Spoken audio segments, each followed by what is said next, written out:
Robinson Crusoe by Daniel Defoe. Retold by Elizabeth Gray.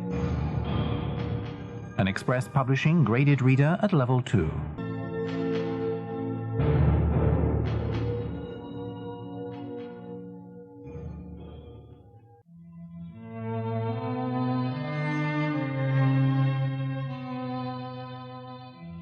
Chapter 1.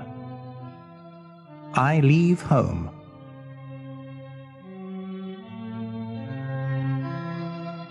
My name is Robinson Crusoe.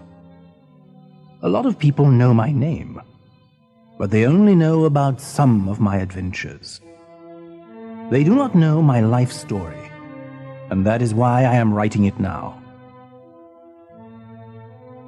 I was born in England in the city of York in 1632. We were not rich, and we were not poor. We were somewhere in the middle.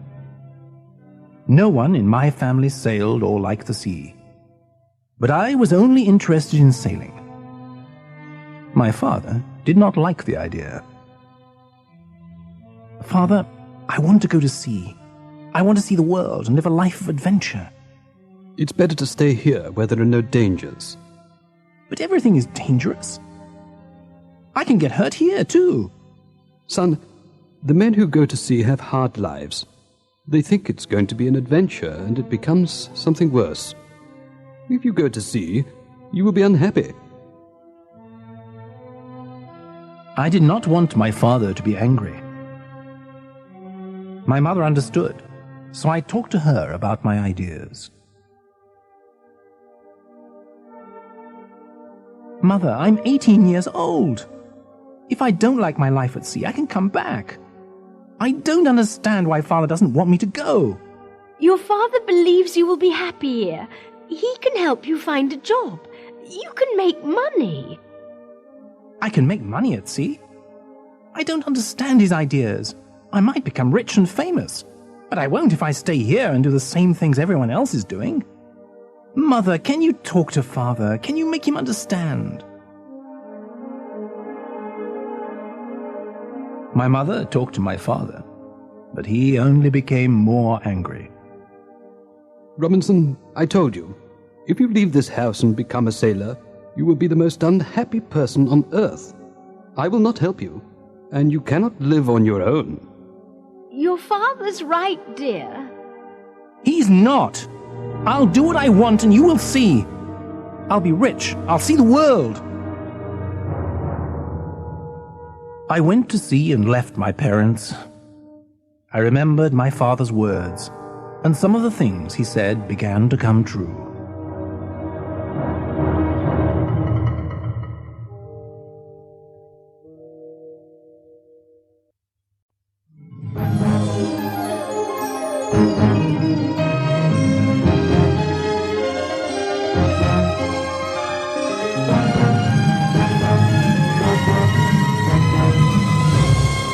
Chapter 2.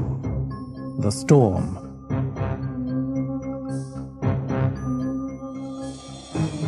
My father was right. I never had any luck at sea.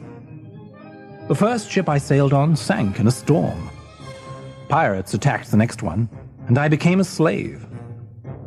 I escaped from the pirates' ship, and a friendly captain from Portugal took me with him to Brazil. In Brazil, I made money, and I bought some land. But something made me go back to sea. Friends wanted me to sail to Guinea to help them find slaves. I said yes, but only because I loved sailing so much.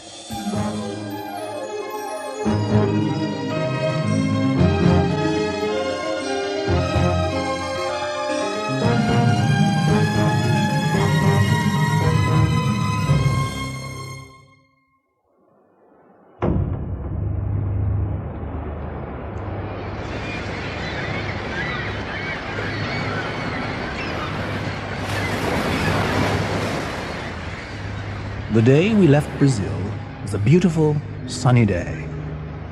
There weren't any clouds in the sky, and I could smell the salt from the sea. I was very excited. Then I remembered something. "What's the date today?" It's the 1st of September. Why? What's wrong? Nothing, I just don't like this day. It was September the 1st, 1659. I first left home on exactly the same day, only 8 years ago. I felt that something bad was going to happen to me.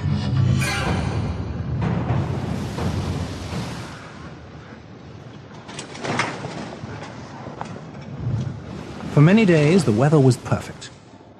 The men sang on board, and everyone was happy.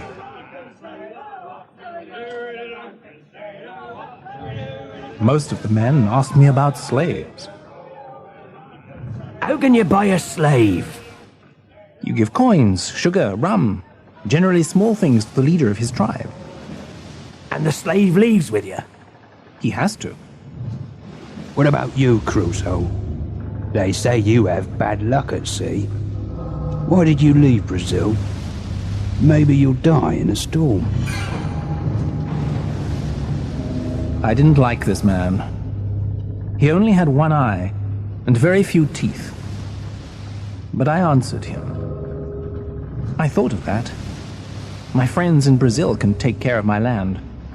If I die, a friend in Portugal will take my money. Soon after that, there was a storm. The sky was black, and there was a flash of lightning. Huge waves came over the side of the ship. We were close to an island. So we got into a smaller boat and tried to get to the shore. The waves were too big for us. Keep her steady! We can't hold her! Look out! We're going under! A wave as big as a large hill threw the men from the boat, and we were all underwater. I swam as fast as I could. More waves threw me towards the shore. It was difficult to come up for air.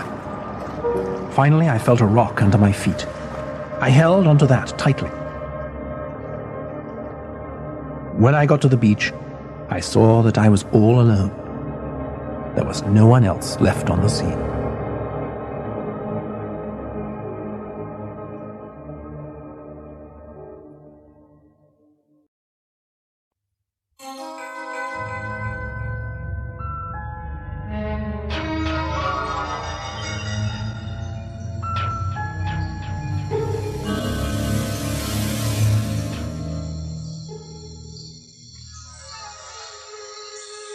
Chapter 3. My Diary.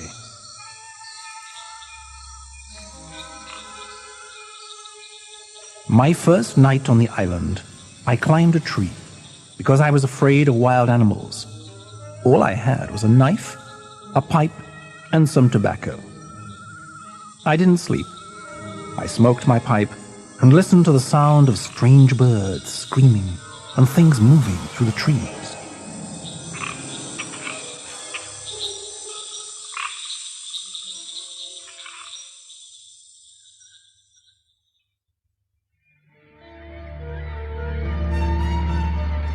In the morning, I saw that part of our ship was in the water, not far from the beach. I swam out to it and climbed on board. There was no one there. But I found guns, gunpowder, some bread, sugar, rum, and flour. I made a small raft from broken pieces of wood to bring these things back to the island. But I had to go and come back many times.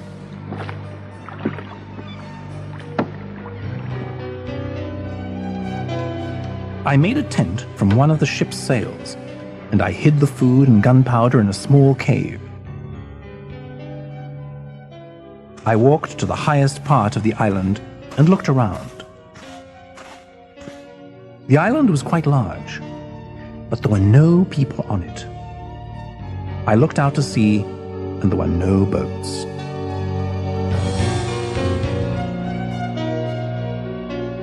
Why did this happen to me, I thought. Is it because I didn't listen to my father? Why am I so unlucky at sea? But I'm still alive. There must be some reason for that. I found a pen and paper on the ship, and I began to write a diary. It helped me remember what day it was, but it also showed me how my thoughts about life changed. I still have some of its pages. October the 1st, 1659. Every morning I wake up when I hear the birds singing. I have a breakfast of fruit and coconut milk, and then I prepare the raft to go to the ship. In the afternoon I go for a walk and explore the island. Slowly I find I am not afraid to be alone. December the 25th, 1659. It's Christmas Day and it's raining. I felt lonely in the morning, but then I made 2 new shelves. I cleaned and organized the tent. Now I have a candle lit and I am writing, and I feel very peaceful. Hard work makes me feel good. January the 1st, 1660. Today I found a dog. What a surprise. It's a small brown dog with dark eyes and a very friendly face. I call him Paul, and I want to teach him to hunt. May the 14th, 1660. Each day I see that I have everything I need. I fish when I want. In my garden I have rice and corn, and the island has fruit, cocoa trees, and sugar plants. But I still think of ways to leave. June the 23rd, 1660. I am dying. I feel it. I am cold, then hot. My whole body hurts. If someone finds this diary, I want my parents to know that I am sorry for not listening to them.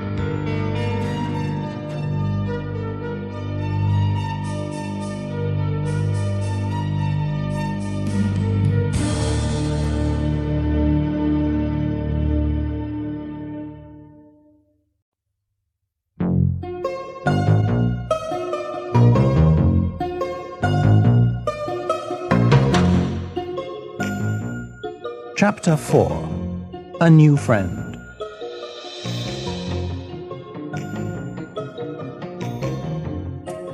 I did not die that day in 1660, but I felt very different about life after that. I saw that life is a gift. It's easy to die on an island when you are alone. There's no medicine. There's no one to help you. I learnt new things all the time. The best month to start my vegetable garden was in February, because it rained in March and April. I made plates and cups from wood or coconut shells. It felt like I was the only man on this earth, and I had to learn everything by myself. The biggest problem was that I wanted to talk to someone. Then something wonderful happened.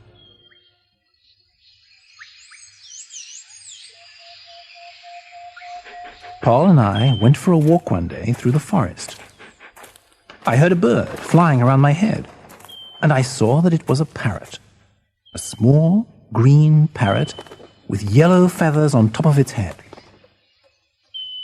Hello. Hello.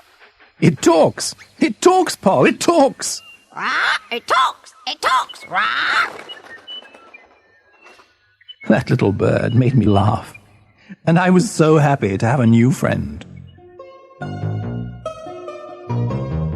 Every day I tried to teach it a new word.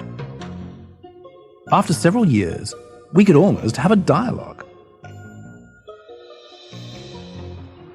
I came back to our tent in the morning after a swim in the sea, and we had conversations like this. What should we have for breakfast? Fruit and milk. Fruit and milk. And what do you want for breakfast? Nuts. Nuts. You see, Paul, he knows what he wants. Stupid Paul. Stupid Paul. Paul barked when the bird said this. I didn't want to teach him that, but he heard me say it and he remembered it.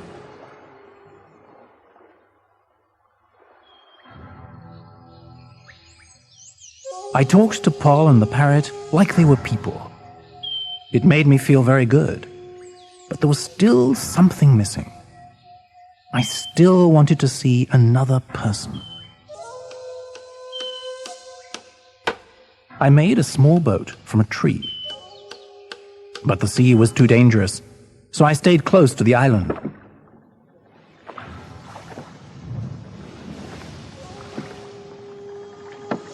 The island I was on was large.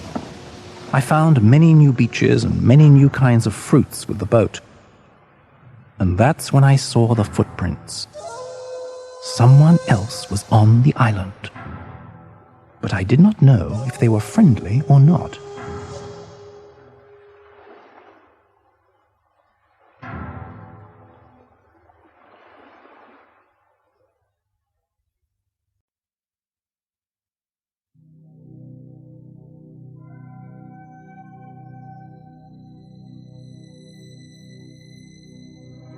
Chapter 5. The Natives.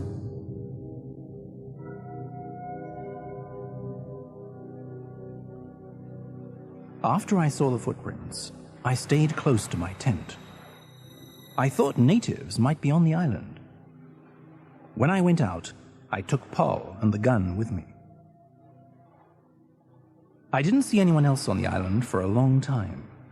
Maybe someone came to the island, saw that no one was there, and then left. But that meant others knew about the island. I was always afraid that they might come again. One night, I had a very strange dream. I saw that there were natives on the island and had 2 native prisoners with them. They were going to kill one.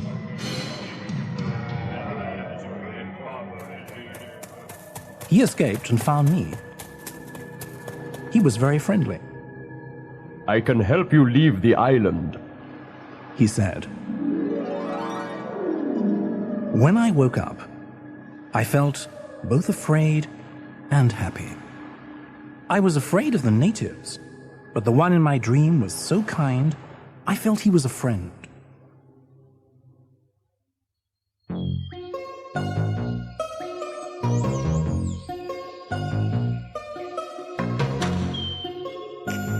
Time passed. I planted new kinds of food, I hunted, and I thought of new ways to leave the island. Then, one morning, when I was on the hill above the beach, I saw 5 canoes on the beach.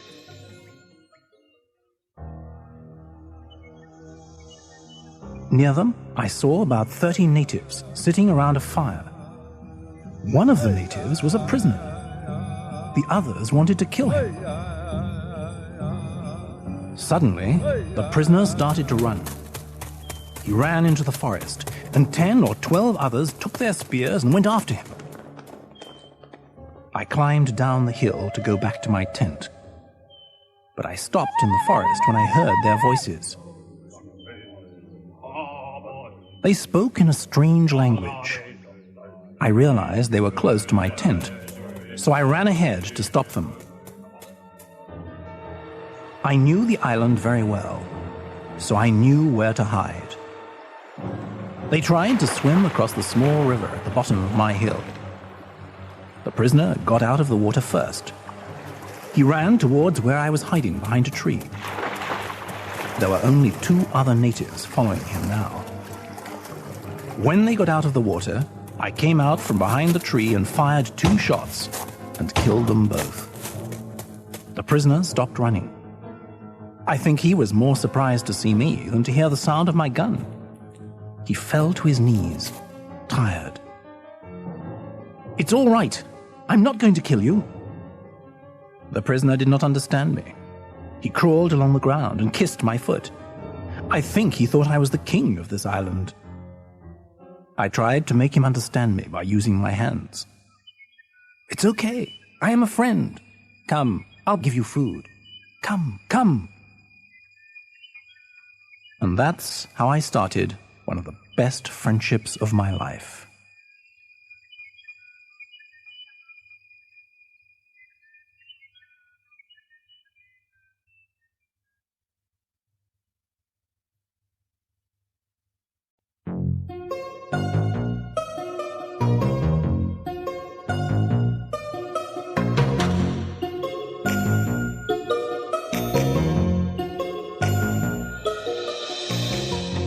Chapter 6. Friday.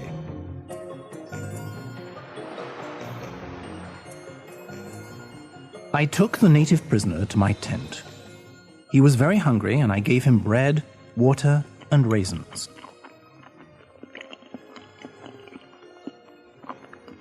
He did not know any English.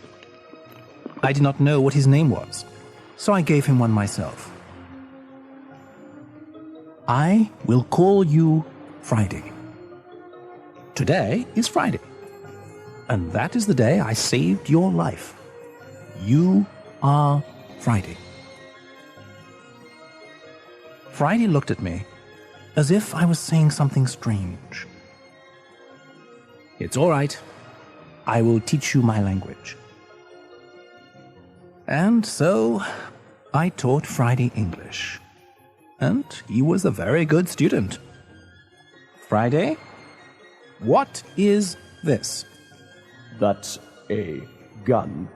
And what do guns do? They kill people. But they also kill animals for food. I shot the gun by mistake. Friday was frightened. Don't kill me, Master Robinson. Please don't kill me. It's okay. I won't kill you. I'm sorry. The bird began to talk. Guns kill people. Guns kill people. Master Robinson, why did you teach a bird to talk? I wanted a friend. We eat birds. Guns kill people. Guns kill people.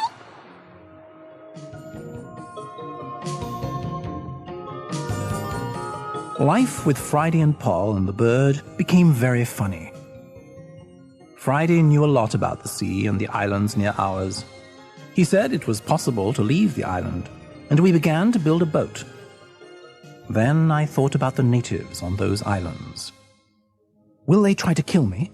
No, Master Robinson. We are friendly if you are friendly. Then why did those others want to kill you? We had a king, a very good king, but some of our people wanted more power. They killed our king, and then they killed the people who liked him. Were you one of those people? Yes, I loved our king very much. Friday's feelings surprised me. I had different ideas about natives. I soon understood that Friday loved me as much as he loved that king. I often think that I was put on that island for a reason. Alone, I had to learn how to do things by myself. I also had time to think about what was really important in life. Friday taught me the greatest lesson. Friendship is everything.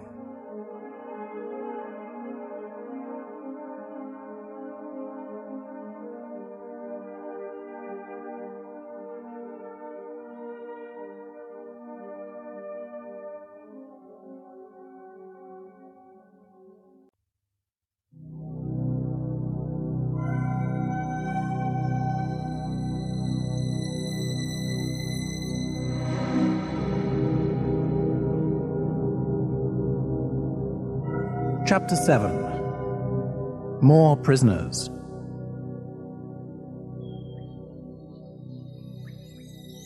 One morning, I was in our tent, and Friday went out to hunt for our lunch. When he came back, he was frightened and started screaming. Master Robinson! Master Robinson! Boats! I saw them! 6 of them! Where? Where? On the beach. They have prisoners. What are we going to do? Get the guns. Friday and I went to the top of the hill near the beach. I saw about 20 natives and 2 prisoners. The natives made a fire, and I saw that they wanted to kill the other 2 men. I did not know what to do at first. The natives have different ideas about some things. Then I saw that the prisoners were white men, probably from Europe.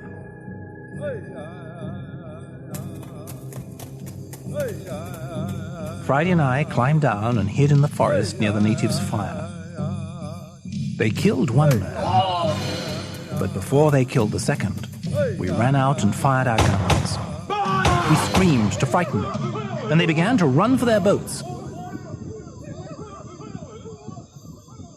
I got to the prisoner first. Are you from Europe? Yes, I'm Spanish. Here, take this gun. The prisoner was too tired to move. He needed food and water. Wait here. We'll take care of you.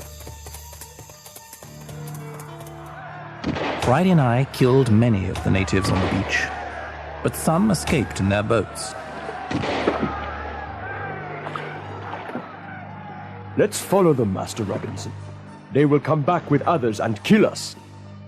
Okay, you swim out to that canoe there. I want to see that our Spanish friend is all right before we leave.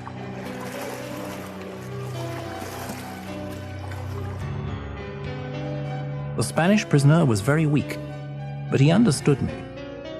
Stay here. I'll leave this gun with you, but you'll be okay.